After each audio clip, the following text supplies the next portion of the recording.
Hey everybody, today we are talking about Cheesecake Murder by Joanne Fluke.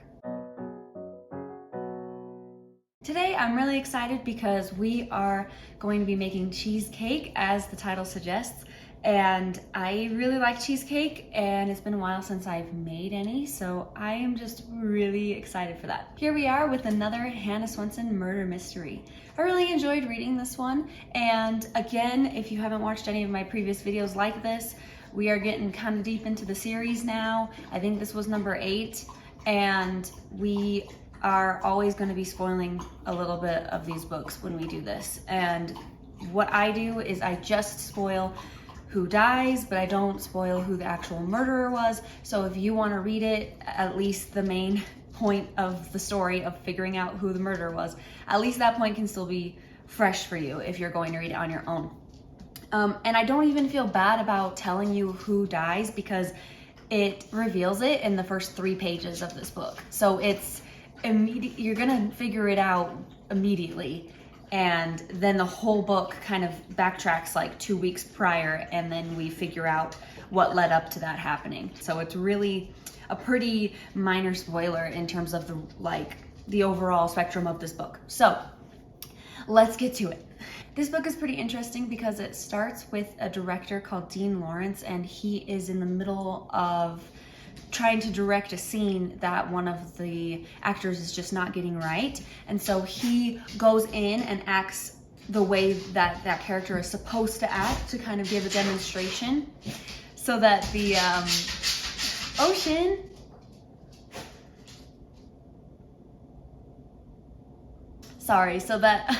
the actor can figure out what the director is actually wanting. And so Dean Lawrence goes in, he does the action. It happens to be a part where the character is committing suicide. And so he grabs a gun and points it up and kills himself. And it turns out that the gun was supposed to be a prop gun, ends up actually going off and actually killing him. So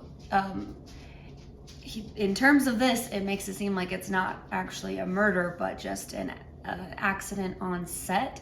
But it is for sure a murder, and we are going to figure out how that goes, how that happens. So switching over to the cooking part for a minute, we are going to start by making our graham cracker crust, which is actually not a graham cracker crust. It is a vanilla wafer crust, which sounds wonderful to me. You don't have to add any extra sugar to the graham crackers because the cookies already have the sugar in it. So I'm going to crush these up with some butter. We're gonna add 6 tablespoons of melted butter, so I need to melt this real quick.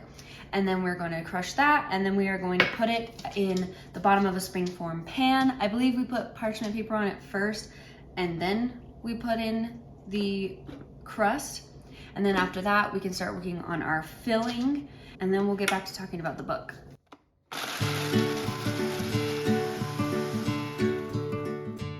Now here it is in 2 cups worth of crushed vanilla wafers. Now we're gonna go ahead and mix it with the butter and almond extract and put it into our springform pan.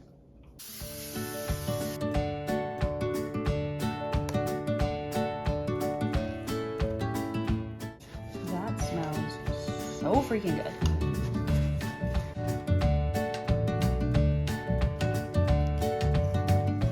All right, so now we are going to put sugar and sour cream into this bowl and some vanilla extract and mix it together, and then we're going to refrigerate it. So while I'm doing that, we can continue talking about the book. So Michelle, who is Hannah's youngest sister, she's out in college and she's taking part in this film making class where she's actually helping make an actual film. And she offered Lake Eden as a place where they could film some of the parts of this flashback part of the film where it goes back to showing like the childhood home and stuff. So there's like a lot of the filming is going to be happening in this town.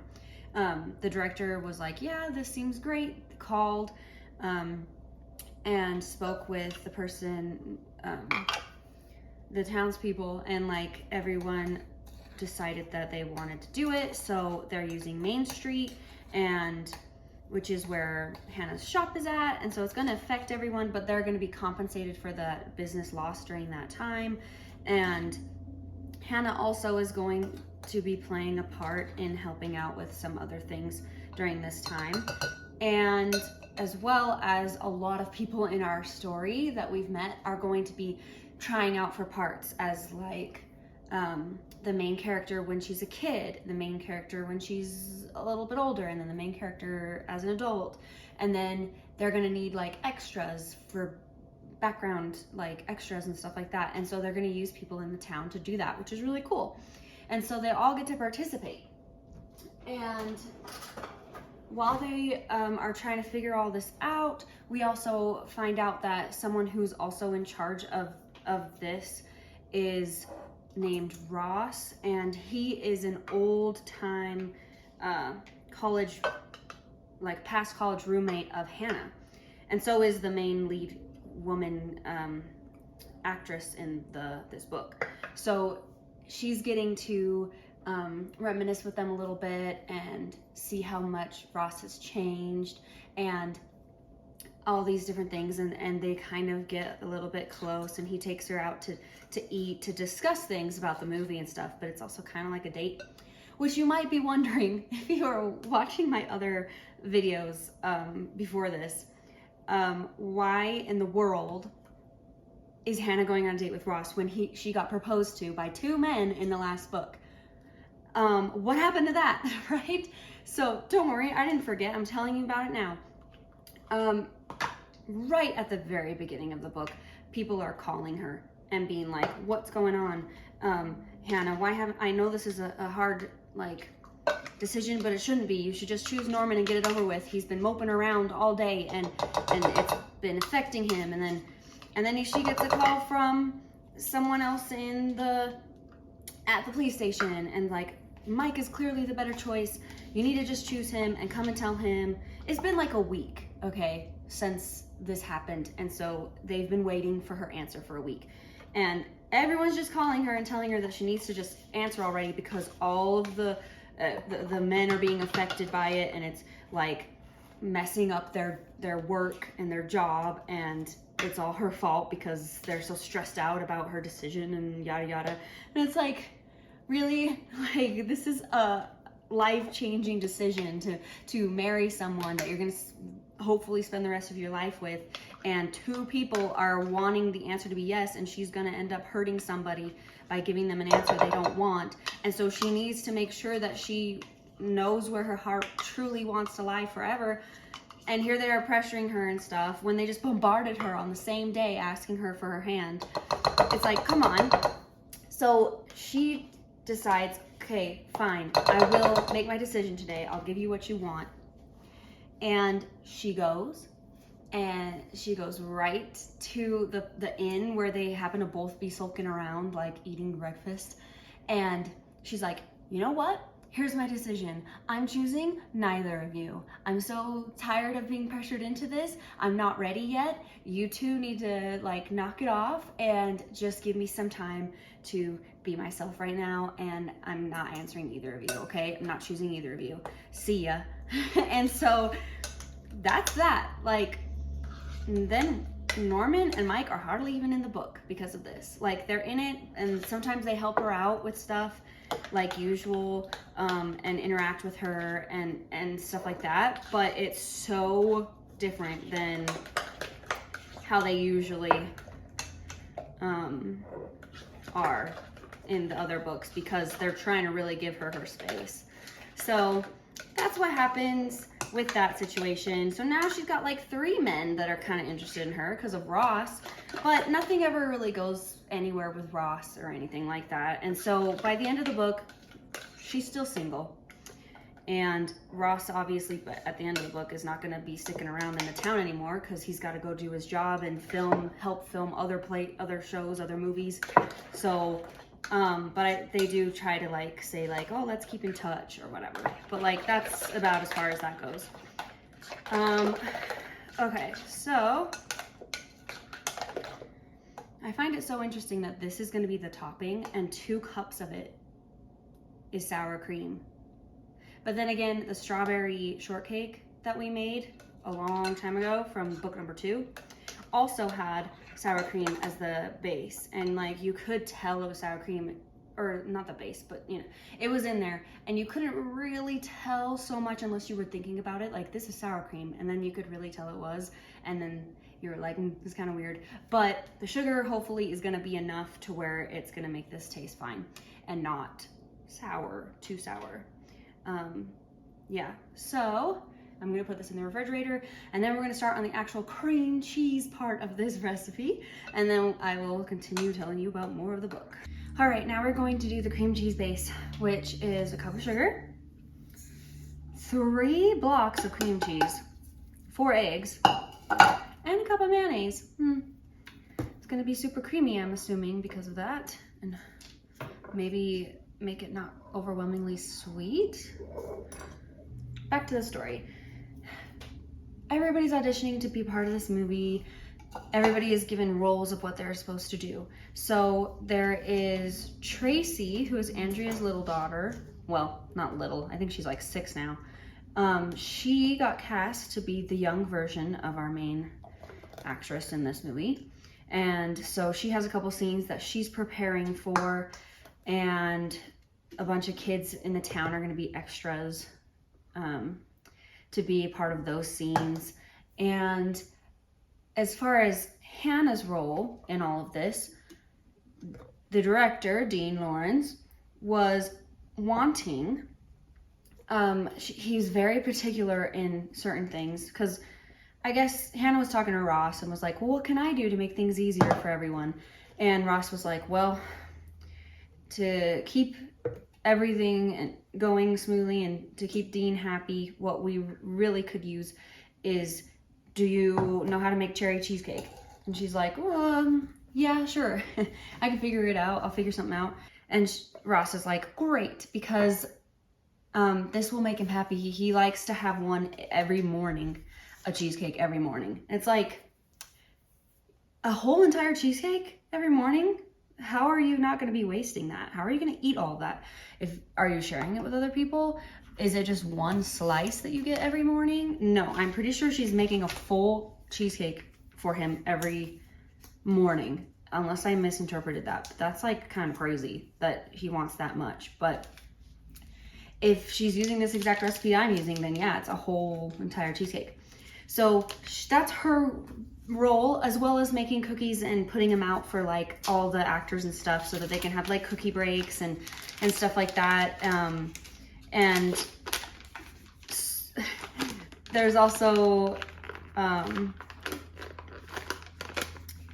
her cat ends up being in the movie too, because they think it would be really nice for Tracy, when she's doing her scenes, to have like a cat when she was growing up. And so they film her with Hannah's cat, and she's so worried that he's gonna be crazy and like not let them do anything. But he turns out being like the perfect little cat superstar who like acts exactly how he needs to in every single scene, which is funny and surprising to Hannah. But so everything seems to be going well with the scenes and everything. And eventually we get to this part where things are not okay, where the acting is not going well, and a lot of times Dean will go out, film himself acting a part so that they can watch it back and see exactly what he wants them to do. And so they make him basically act out, or he makes them watch him doing it for them. But people don't really complain about it. They think like, oh, well, he's a genius and he always ends up doing things amazingly, so like we gotta just trust and do what he wants, and things will all work out.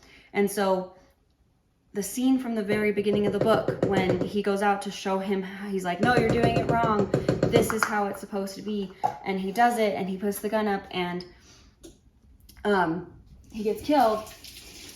This is where the murder, like, this doesn't happen until I think like almost after the halfway point in the book. It's like pretty far out in.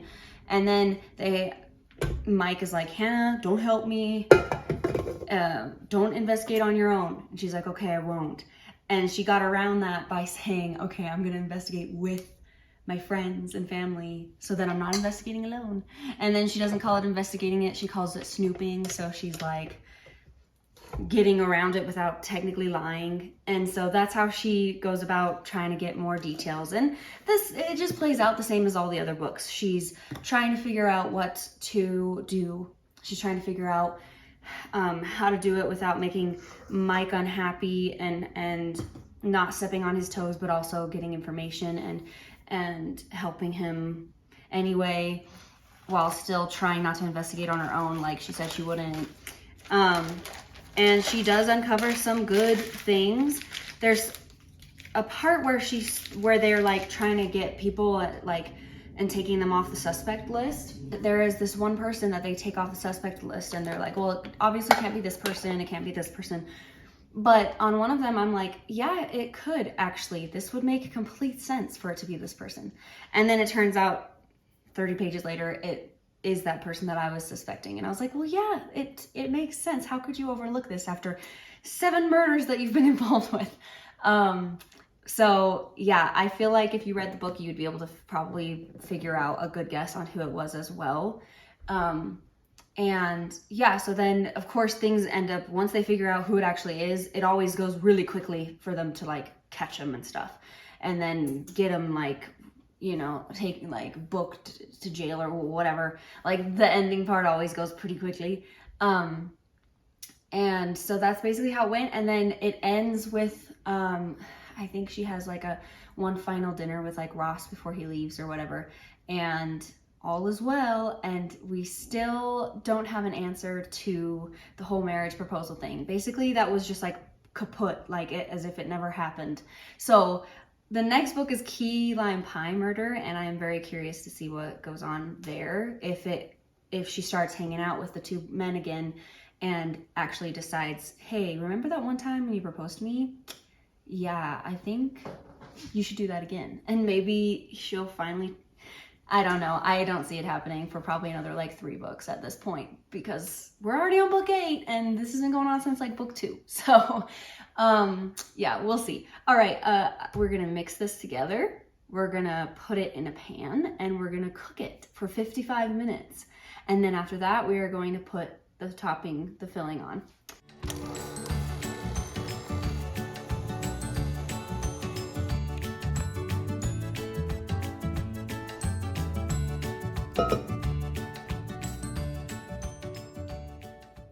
Okay, so it is cooking in the oven. It's gonna be in there for 55 minutes. And then after that, we will go ahead and top it with that sour cream mixture that we made earlier.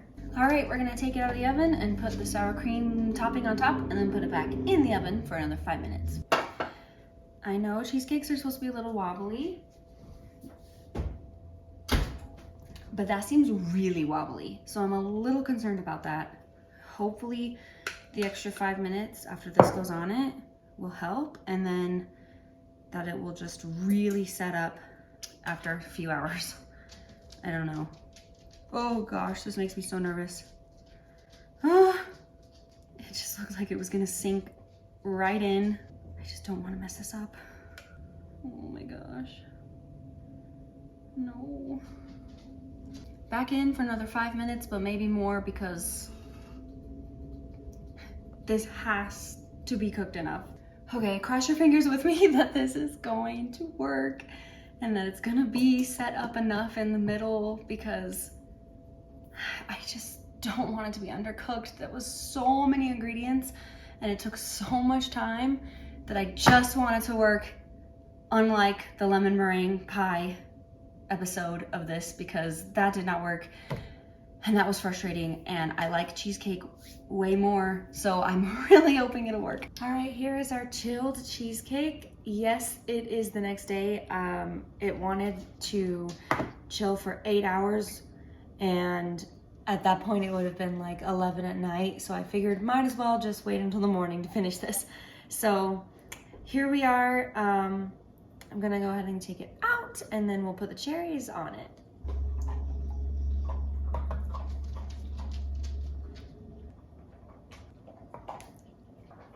voila, it is finally done. I'm going to go ahead and cut a small piece off of this to give it a taste, and hopefully it tastes as good as it looks. All right, I tried my best to get a pretty looking piece out of this, and this is what happened. So, you know, it is what it is, but that's not the most important part. What it tastes like is. So let's go for it. Get a little bit of the cherry along with the base.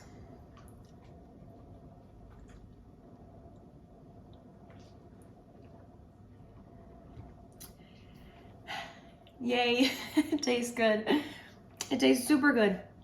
It's super creamy, creamy, creamy. This is just, you know, from can, so I'm sure we all know what that tastes like. But let's taste, you know what? All of the crust is right here. I got none of the crust. How funny. Let's fix that. Okay, there's some of the crust. Because I really was excited for that part. Ooh, yes. That almond extract comes out so well. I love the taste of almond extract so much. Almond flavored things, desserts, sign me up. It's delicious. It's exactly what I was hoping for. A cheesecake that tastes really rich, but also fairly simple in terms of what's in it, and just cherries for the topping, so nothing too crazy there, but the taste is really good. I just love that almond. I can still taste that. So if you love almond, do that for sure. You can always just do vanilla for the crust, if you don't like almond flavored things, but I think it just adds another taste to this to break up it, to make it different a little bit. So I like that a lot. So yeah, I am really glad that you tuned in and that this turned out the way it turned out. So thank you so much for watching. The next one is key lime pie murder, which I'm pretty excited about. I've made key lime pie before, but I'm intrigued to see how this recipe is most likely going to be different than the ones that I've made in the past. Thank you so much for watching. I appreciate you, and I'll see you in the next one. Bye.